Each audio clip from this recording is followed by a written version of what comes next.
you guys had gone away from morning shoot-arounds for a couple months at home. What kind of brought Change on it the up. decision? Let's change the mojo, change the energy. We did more on the court today than we did yesterday, trying to save some energy, use some energy, try to be efficient with our time, and got some good work in this morning. Where's James at? Is there a chance he could play? Yes. James yesterday did all. Alex tested him, so he should be good to go tonight, and so should be fine. We'll see how much we'll use him. He's missed a week or whatever it's been, so but try to find somewhere to get him in there. Terrence, you've talked a bit about perhaps changing things up. No. We're going the same way, and again, Terrence did a great job coming off the bench. That group has been efficient, as a group. And now, we're struggling now to start the second and start the fourth. And now we got to get that back intact. And again, it's neither one of those. It's our rebounding. Our bigs are getting kicked around a little bit in the paint, so we got to make sure we're physical and get some loose balls and rebounds. We got stops, but we just got to now come up with the rebound. Go ahead. You're going to have an angry Clipper squad in the building tonight after what happened last night. What's going to be the big challenge with those guys, especially because, the pick and roll, they executed it so well? Well, we should be angry too, Akil.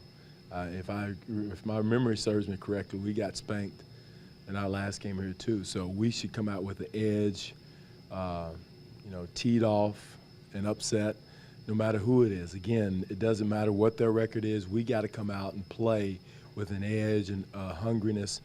And again, I'm not saying we didn't do that after watching the film. We did that in our last game, but we got to do it for an extended period of time.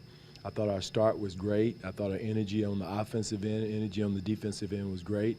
But now we just got to extend that amount of time and not have those lapses, because we had a couple of lapses that just killed us in our last game, and it was the start of the second and then the start of the fourth. And when you're playing, for a reason, you're playing for playoff position or whatever it is, you can't have those lapses. You're going to have some lapses, but not extended lapses or multiple lapses. You spoke about Lou yesterday, and when it's not going for him, it looks ugly, as it does for a lot of players.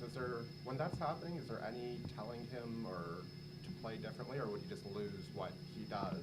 I think you lose what he does. I think Lou has done a decent job of passing the ball, moving the ball.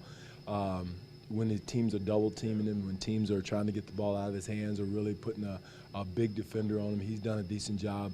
Again, it's tough to tell a scorer not to try to score, and so that's what's difficult in that situation. That's T. Ross came in for him and did a good job, but again, Lou's a veteran. He knows in those situations the shot's not falling. You may have one heat check, maybe two heat checks, but after that, now you gotta pull the plug and start being a passer. But this is sort of part of the pact you make when you have Lou on your team, and he's been overwhelmingly good for you, I'd say.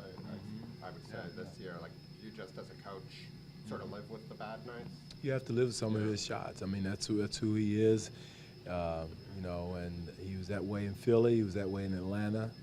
And but again, he just has to be smart in those situations, which he is, and make good decisions when teams are trying to take the ball out of his hands.